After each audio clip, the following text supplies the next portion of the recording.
Hello friend, मैं मोहम्मद चांद आज आपके लिए लेकर आया हूँ एक्सरसाइज 4.5 का अपना अगला पार्ट।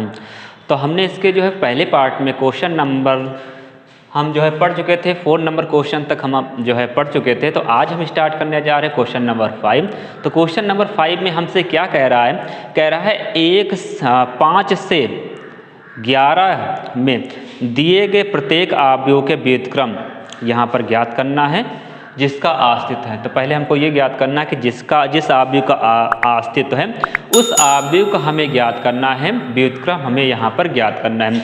अब व्युत्क्रम हम कैसे ज्ञात करेंगे? तो ये एक्सरसाइज जो हम इसके first number question, second, third, fourth जो हम पढ़ रहे थे, तो यहाँ पर जो एक्सरसाइज है इस एक्सरसाइज में हमको क्या करना है, इसके सहखंडज के द्वारा यहाँ पे इसका व्युत्क्रम ज्ञात करना। तो व्युत्क्रम ज्ञात करना हम इसके पिछले वाले चैप्टर में भी हम पढ़ चुके हैं, अवयव वाले में भी, कि कैसे हम अवयव का हम व्युत्क्रम ज्ञात कर। तो वहाँ पर हमने पढ़ा था प्रारंभिक संक्रियाओं के द्वारा अवयव का व्युत्क्रम कैसे ज्ञात करते हैं, और यहाँ पर हम पढ़ेंगे कि अवयव का व्युत्क्रम कैसे हम सहखंडज के द्वारा ज्ञात करेंगे। तो ये आपके एग्जाम में बहुत ही आपके एग्जाम में कम से कम 8 नंबर या फिर 5 नंबर में क्वेश्चन पूछा जाता है। या तो प्रारंभिक संक्रियाओं से पूछा जाता है, या फिर अगर प्रारंभिक संक्रियाओं से नहीं कह रहा है तो आप उस क्वेश्चन को सहखंडज विधि से लगा सकते हैं। तो आइए क्वेश्चन नंबर 5 से स्टार्ट करते हैं। तो क्या हमको दे दिया गया यहाँ पर हमें यहाँ पर अवयव दे दिया गया 2 - 5, उसके बाद 4, उसके बाद 3। तो पहले हमको ये चेक करना है कि इस दिए गए अवयव का अस्तित्व है कि अस्तित्व नहीं है।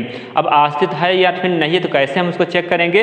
तो उसके लिए हम पीछे भी बता चुके हैं और आप फिर से बता दे रहे हैं यहाँ पर कि यहाँ पर दिए गए अवयव अगर हम सारणी का मान ज्ञात करें और सारणी का मान अगर 0 ना आए, मतलब इसकी वैल्यू इस अवयव का अगर 0 के इक्वल में ना आए, तो हम कहेंगे इसका अस्तित्व है। अगर 0 आ जाता है तो अस्तित्व नहीं होगा, तब यहाँ पर आपको इसका व्युत्क्रम नहीं ज्ञात करना। तो आइए इसका सारणी का मान ज्ञात कर लें। तो सारणी का मान क्या हो जाएगा? mod A = हो जाएगा यहाँ पर, ऐसे हम डायरेक्ट इसको लिख रहे हैं, आप इसको लिख सकते हैं, सारणी के रूप में भी लिख सकते हैं। ये हो जाएगा 2 × 3 = 6, और इसके बाद माइनस, और 4 का -2 में गुणा करेंगे कितना आ जाएगा? 4 × 2 = 8, -8 आएगा। -8 यहाँ पर रखेंगे तो ये हो जाएगा +8, और ये कितना 8 6 हो जाएगा यहाँ पर 14। तो यहाँ पर इसकी वैल्यू हमारी क्या है? 0 के इक्वल नहीं है। तो यहाँ पर हम लिख देंगे कि दिए गए अवयव का अस्तित्व है, दिए गए अवयव का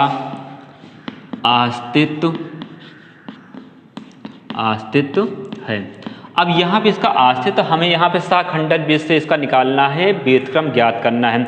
तो सहखंडज विधि में कैसे हो जाएगा? वहाँ पे हमें फार्मूला मालूम है कि अवयव का व्युत्क्रम होता है A 1 होता है 1/mod A, और उसके बाद हो जाएगा यहाँ पे एडजॉइंट यहाँ पर A, ये होता है इसका फार्मूला होता है। तो हमने तो mod A की वैल्यू हमने निकाली, अब एडजॉइंट A की वैल्यू निकालनी है। तो एडजॉइंट A की वैल्यू निकालने के लिए हमें क्या करना पड़ेगा? हमें यहाँ पे इसके सहखंड निकालने पड़ेंगे कि दिए गए अवयव के सहखंड क्या हैं। तो सहखंड ज्ञात कर लेते हैं। तो पहले अवयव का A11 का यहाँ सहखंड क्या होगा? A11 = हो जाएगा यहाँ पर, यहाँ से हटा देना आपको, ये आएगा 3, और 1 और 1 को जोड़ेंगे तो हो जाएगा 2। प्लस के लिए हमने बताया था प्लस, यहाँ पे सम संख्या के लिए प्लस का चिन्ह, और इसके बाद A12 के लिए क्या हो जाएगा यहाँ पर? तो ये पहली पंक्ति और दूसरा स्तंभ को हटा देंगे तो बचेगा यहाँ पर ये अवयव बचेगा 4, और 1 2 जोड़ेंगे 3 विषम संख्या के लिए माइनस का चिन्ह। और उसके बाद A21 इसकी वैल्यू क्या हो जाएगी? तो दूसरी पंक्ति और पहले स्तंभ के अवयव को हटाना हमें, तो -2 बचेगा, और यहाँ पर क्या हो जाएगा? 2 और 1 जोड़ेंगे तो 3 विषम संख्या, ये वाला माइनस ये यहाँ पर अवयव था, यहाँ पर उस अवयव के आगे लगा हुआ था और संख्या के आगे लगा हुआ था, और ये माइनस जो आ रहा ये क्या हो जाएगी? ये विषम संख्या यहाँ पर आ रही, तो इस वजह से इसका चिन्ह क्या हो जाएगा? माइनस हो जाएगा, क्योंकि फार्मूला हमने बताया था कि -1 की पावर होता R + C होता है। तो R की वैल्यू यहाँ पर 2 है, ये देखिए, और C की वैल्यू यहाँ 1, तो 2 1 मिलकर हो जाए 3, और -1 की घात अगर 3 है तो उसकी वैल्यू क्या होगी? -1 आएगा, या फिर माइनस यहाँ लिख सकते हैं। तो ये होगा इसका मान +2। उसके बाद A22 की वैल्यू क्या हो जाएगी? तो A22 मतलब दूसरी पंक्ति और दूसरे स्तंभ के अवयव को हटा देना है, तो बचेगा हमारे पास 2, और 2 जोड़ेंगे 4 के लिए प्लस का चिन्ह यहाँ पर लग जाएगा। तो ये तो आगे हमारी अवयव A के सहखंड आ गए। अब इन जो सहखंड आए हुए हैं इनको हम क्या करें? एक अवयव में व्यक्त करेंगे, और उसका परिव्रत कहलाएगा हमारा इसका सहखंडज अवयव कहलाएगा। तो एडजॉइंट A बराबर, डायरेक्ट हम इसको लिख सकते हैं, एडजॉइंट A बराबर हो जाएगा यहाँ पर A11 A12 2 और इसके बाद a 2 1 a और उसके बाद हो गया 2 2 और इसके बाद यहाँ पर t हो जाएगा। अब इसकी वैल्यू यहाँ पर पुट करेंगे तो वैल्यू पुट करने पर हमें एडजॉइंट a की वैल्यू मिल जाएगी यहाँ पर कितना, a11 की वैल्यू आई है 3 और ये आया है -4, तो ये हो जाएगा 3 -4 और उसके बाद a21 की वैल्यू आई यहाँ पर 2 आई है और ये भी हमारा 2 है, तो ये हो जाएगा 2 और यहाँ पर 2 आ जाएगा। अब a इनवर्स इक्वल टू क्या होता है, a इनवर्स इक्वल टू होता है 1/mod a और उसके बाद होता है एडजॉइंट a। अब यहाँ पे इसकी वैल्यू पुट करेंगे तो 1/, और mod a की वैल्यू आई यहाँ पे 14, तो यहाँ पर हम रख देंगे 14 और उसके बाद ये वाली एडजॉइंट a की वैल्यू है 3 -4 और इसके बाद 2 और उसके बाद 2, तो चाहे ऐसे ही लिखा रहने दीजिए तब भी हमारा क्वेश्चन जो है सही माना जाएगा, या फिर हम क्या कर सकते हैं इस 14 का अंदर गुणा कर सकते हैं इसमें, तो गुणा करेंगे तो 3/14 और इसका गुणा इसमें भी होगा तो कितना हो जाएगा, ये देखिए 2 से कट जाएगा तो बचेगा -2 और बट्टे में बचेगा 7, यहाँ पर इसका गुणा करेंगे तो 1/7, इसका इसमें गुणा करें तो 1/7, तो ये हो गया हमारा a इनवर्स। अगर आपको इसका जो है आंसर चेक करना कि हमारा दिया गया आंसर जो है इसका सही है कि नहीं सही है, तो आप भी a का a इनवर्स में गुणा करिए, अगर इकाई आप भी आ जाए मतलब आई आ जाए तो आपने जो ज्ञात किया यहाँ पर ये वाला जो है आपका जो आंसर सही हो जाएगा। ठीक है, तो ऐसे एग्जाम में आपको चेक कर लेना है कि यहाँ पर जो हमने आंसर निकाला हुआ है ये सही है कि सही नहीं है, तो ये इस प्रकार से हम क्वेश्चन नंबर 5 को जो है लगाएंगे। और उसके बाद 6 नंबर जो क्वेश्चन दे दिया गया यहाँ पर -1 5, उसके बाद 6 नंबर क्वेश्चन दिया गया यहाँ पर a इक्वल टू, आप भी a हम माने ले रहे हैं यहाँ पर, और क्या दे दिया गया यहाँ पर -1 और उसके बाद 5 और उसके बाद 3 फिर उसके बाद 2, ये हमको यहाँ पर क्वेश्चन दे दिया गया है। ठीक है, तो अब उसके बाद इसमें भी उसी प्रकार से हमें क्या करना है, इसका व्युत्क्रम ज्ञात करना है। तो इसी प्रकार जैसे क्वेश्चन हमने 5वां नंबर क्वेश्चन लगाया सेम इसी प्रकार से लगाया जाएगा। तो ये वाला आप लोग जो है क्वेश्चन लगाने का प्रयास कीजिए, या फिर आपके स्क्रीन पर दिख रहा है 6वां नंबर क्वेश्चन किस प्रकार से लगाया जाए, पूरी विधि लिखी हुई है, पूरा लिखा हुआ है, तो उससे समझ कर जो है आप जो है अब लगाने का खुद से प्रयास करिएगा। अगर फिर भी नहीं समझ में आता तो आप कमेंट करके हमको बताइएगा कि जो है हमको क्वेश्चन नहीं समझ में आया, तो हम जो है इसको अपने अगले वीडियो में बता देंगे। तो ये तो हमारा क्वेश्चन नंबर 5 हो गया। उसके बाद 6 नंबर का इसका ये ऊपर आपको दिख ही रहा है स्क्रीन पर। अब उसके बाद क्वेश्चन नंबर हम देखते हैं 7। क्वेश्चन नंबर हमारा 7 दे दिया गया यहाँ पर, देखिए ये अभी हमको दे दिया गया है और इसका भी हमको व्युत्क्रम ज्ञात करना। तो अभी हमने आपको बताया है कि कोट 2 के आव्यूह को किस प्रकार से शाखंडज की सहायता से हम उसका व्युत्क्रम ज्ञात करते हैं। अब कोट 3 का भी एक क्वेश्चन हम समझ लेते हैं कैसे इसको ज्ञात करेंगे। तो शाखंडज ज्ञात करना हमने आपको बताया है, शाखंड हमने ज्ञात करके जो है आपको बताया कि किस प्रकार से उसको ज्ञात करते हैं। और उसके बाद शाखंड अगर हमारे ज्ञात हो गए तो शाखंडज आव्यूह भी हम ज्ञात कर सकते हैं। तो पहले तो ये हमको चेक करना है कि दिए गए आव्यूह का अस्तित्व है कि अस्तित्व नहीं है। अगर ये इसका अस्तित्व नहीं है तो हमें इसका व्युत्क्रम नहीं ज्ञात करना है। तो अस्तित्व है कि नहीं है तो उसके लिए हमें क्या करना पड़ेगा, इसका सारणी का मान ज्ञात करना पड़ेगा। तो हम इसको डायरेक्ट लिख रहे हैं यहाँ पर, या फिर ऐसे लिख भी सकते हैं कि ये हो जाएगा 1 2 और उसके बाद 3 0 2 4 और उसके बाद 0 0 और उसके बाद 5, ये यहाँ पर इतना आ गया। तो सारणी रूप में हो गया। उसके बाद जो है यहाँ पर क्या आ जाएगा, इसका मान। तो इसका मान जब हम ज्ञात करेंगे तो एक चाहे पंक्तियों की सहायता से ज्ञात करें या स्तंभ। देखिए इस पहले स्तंभ में 2 जीरो हैं, तो बताया था कि जिस स्तंभ या जिस पंक्ति में अधिक जीरो हैं तो उसके सापेक्ष अगर हम प्रसार करेंगे तो प्रसार हमको कम करना पड़ेगा। तो हम यहाँ पे पहले स्तंभ के सहायता से अगर हम का प्रसार कर दे तो क्वेश्चन जो है आसानी मतलब थोड़ा सा आसान हो जाएगा। तो यहाँ पर लिख देंगे C1 के सापेक्ष क्या हो जाएगा, प्रसार करने पर। तो जब प्रसार करेंगे यहाँ पर C1 के सापेक्ष तो हमें यहाँ पर मिलेगा 1 और उसके बाद इस पंक्ति और स्तंभ को हटा देंगे, इसका गुणा करेंगे इसकी सारणी को, तो ये हो जाएगा 5 दूनी 10 माइनस 0 का 4 में 0 हो गया। अब देखिए ये वाला ये 0 है तो आगे तो सब ये 0 होंगे, इनको लिखिए चाहे ना लिखिए। तो कितना आ गया यहाँ पर हमारे पास 10 आ गया। तो ये यहाँ पर क्या है 0 इक्वल नहीं है, तो हम लिख देंगे दिए गए आव्यूह का अस्तित्व है। तो ये इसका अस्तित्व है, तो इसका हमें यहाँ पे क्या करना है, इसका व्युत्क्रम अब हमको यहाँ पर ज्ञात करना, तो व्युत्क्रम ज्ञात करने से पहले इसके हमको सहखंड निकालने पड़ेंगे। तो थोड़ा सा आसान इसको किए दे रहे हैं हम यहाँ पर पहली पंक्ति, दूसरी पंक्ति और तीसरी पंक्ति के सहखंड इकट्ठा ज्ञात कर लेते, थोड़ा सा आसान हो जाएगा। तो यहाँ पे लिख देंगे प्रथम पंक्ति के सहखंड। तो आपका क्वेश्चन ये गलत नहीं माना जाएगा, इस प्रकार से भी आप लगा सकते, या एक एक करके एक एक अवयव का हम क्या कर सकते हैं, अलग अलग सहखंड ज्ञात कर सकते हैं। तो पहला इसका इस अवयव का हमको सहखंड निकालना है, तो इसको इस पंक्ति और इस स्तंभ जो भी अवयव हटा देंगे, क्या बचा ये 2 4 0 5, तो इसका इसमें गुणा करेंगे, कितना आ जाएगा यहाँ पर, ये हमारा हो जाएगा A11 की वैल्यू आ जाएगी 5 दूनी 10, और उसके बाद ये तो हो गया 0, तो हमारी वैल्यू आएगी इसकी 10 और एक एक मिलकर हो जाएगा 2, 2 के लिए प्लस का निशान यहाँ पर सम संख्या के लिए।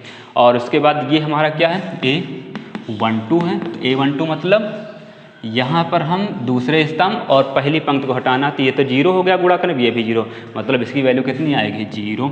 A13 की वैल्यू कितनी आ जाएगी यहाँ पर, तो तीसरे स्तंभ को हमको हटाना और पहली पंक्ति को, तो ये गुणा करें 0, ये भी गुणा करेंगे तो हमारे पास कितना हो जाएगा 0, ये भी 0 आ गया। अब उसके बाद दूसरी पंक्ति के सहखंड, तो दूसरी पंक्ति के सहखंड कितने हो जाएंगे यहाँ पर, दूसरी पंक्ति के सहखंड हो जाएंगे A21 इजिकल टू, तो हमें अब क्या करना, दूसरी पंक्ति को हटाना है, ये हट गया दूसरी पंक्ति, और पहला स्तंभ हटाना, ये हट गया यहाँ पर। तो ये बचे यहाँ पर 2 3 और 0 5, इसका गुणा करें 10, ये तो हो जाए 0, तो कितना आया इसकी वैल्यू 10 आएगी, और 2 1 जोड़ेंगे 3, विषम संख्या माइनस का चिन्ह, और इसके बाद A22 की वैल्यू क्या हो जाएगी यहाँ पर, तो A22 की वैल्यू हो जाएगी, दूसरे स्तंभ दूसरी पंक्ति को हमको हटाना है, तो दूसरा स्तंभ दूसरी पंक्ति को हमने हटा दिया। अब ये कौन कौन लोग बचे हमारे पास, ये बच्चा 1 3 0 5, तो 5 एकम 5 और इसके बाद 0 हो जाएगी, तो हो गया 5, 2 2 जोड़ेंगे 4 4 सम संख्या प्लस निशान, और इसके बाद A3 और A23 इजिकल टू। तो अब हमें क्या करना है, तीसरे स्तंभ को हटाना है, कौन कौन 1 2 0 0, यहाँ पे इसका गुणा करेंगे 0, इसका गुणा किया 0, मतलब A23 की वैल्यू कितनी आएगी 0, 2 3 को जोड़ेंगे तो 5, विषम संख्या विषम के लिए माइनस, तो हमारा संख्या जो आई वो 0 आई है, तो चाहे माइनस प्लस चिन्ह लगाएं चाहे ना लगाएं। और उसके बाद तीसरी पंक्ति के सहखंड, तो तीसरी पंक्ति के सहखंड क्या हो जाएंगे हमारे पास A31 इजिकल टू, देखो यहाँ पर 3 1 मिलकर हो जाएगा 4, 4 के लिए प्लस का निशान। अब तीसरी पंक्ति के हमको क्या करना है, अवयव को हटाना है, हट गए, और पहले स्तंभ क्या क्या हमारे पास बच रहा है, 2 3 2 4, तो 4 दूनी 8, 2 3 6, और 8 में से 6 घटाएं क्या बचेगा, 2 बचेगा प्लस का, ये 2 लिख दिया। A32 तो 2 3 2 मिलकर 5, 5 के लिए माइनस निशान। अब हमें क्या करना है, दूसरे स्तंभ को हटाना है, तो दूसरा स्तंभ हट गया, इनका गुणा से 1 चौके 4, और इसके बाद ये तो 0, तो 4 आ जाएगा यहाँ पर प्लस का। और इसके बाद A33 की वैल्यू कितनी हो जाएगी यहाँ पर हमारे पास, तो ये हो जाएगा, तीसरे स्तंभ को अब हटा देना है, तीसरे स्तंभ के अवयव को, तो 1 का 2 में गुणा करें, 2 1 कम 2, और उसके बाद 0, तो ये हो जाएगा हमारे पास 2, और 3 3 का 6, 6 के लिए प्लस निशान। तो ये तो हो गए इसके सहखंड। अब इसका निकालना हमको यहाँ पर एडजॉइंट A निकालना है, तो एडजॉइंट A ये ऐसे हो जाएगा। तो ये देखिए यहाँ पंक्ति के रूप में लिखा है, थोड़ा क्वेश्चन आसान कर किए दे रहे हैं, यहाँ पर डायरेक्ट पंक्ति के रूप में लिखा है, इसको स्तंभ के रूप में लिख दीजिए, मतलब ये पंक्ति है तो स्तंभ 10 0 और इसके बाद 0, दूसरी वाली पंक्ति को दूसरे वाले स्तंभ कन्वर्ट कर दे, डायरेक्ट हो जाएगा आपका जो है, थोड़ा सा कम लिखना पड़ेगा, माइनस का 10 5 और उसके बाद 0। तीसरी पंक्ति ये वाली है, तो ये क्या हो जाए, तीसरे वाले स्तंभ में 2 माइनस का 4 और उसके बाद प्लस का 2, ये आ गया हमारा एडजॉइंट A। अब इसमें T नहीं लिखना है आपको ऊपर, क्योंकि हम इसका परिव्रत डायरेक्ट लिखे हुए हैं। अब इसके बाद A इनवर्स इजिकल टू क्या हो जाएगा, तो A inverse is equal to 1/mod A, और उसके बाद एडजॉइंट A। तो यहीं पे इसके आगे ही लिखे दे रहे 1/, में, और यहाँ पर mod A की वैल्यू आई थी हमारे पास 10, तो ये हो जाएगा 10, और ये आव्यूह 10 माइनस का 10 2 और 0 5 माइनस का 4 और उसके बाद 0 0 और उसके बाद 2। तो चाहें तो 10 का अंदर गुणा कर लीजिए या फिर गुणा ना करिए, तभी आपका जो है ये सही है। तो इस प्रकार से हम क्या करेंगे सकते आसानी से जो है क्वेश्चन नंबर 7 को हम कंप्लीट कर सकते हैं।